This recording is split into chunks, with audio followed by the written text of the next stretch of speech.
कंडियारी मां ख़बर ॾींदा हलूं त साफ़ी साईं मुस्तफ़ा शर जी सालगिरह पुरमुसरत मौक़े ते कंडियारी प्रेस क्लब में एक सादी पर पुरखुलूस तकरीब मुनक़िद कई वई।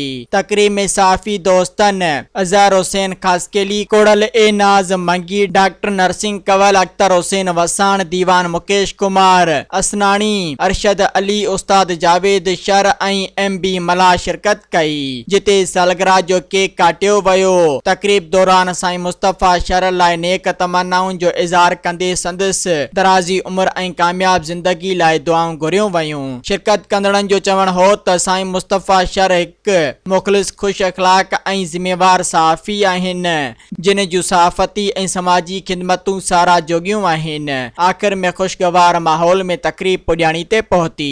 सब्सक्राइब कयो अवामी न्यूज़ HD खे ऐं ताज़ा तरीन ख़बरुनि लाइ ॾिसंदा रहो अवामी न्यूज़ HD।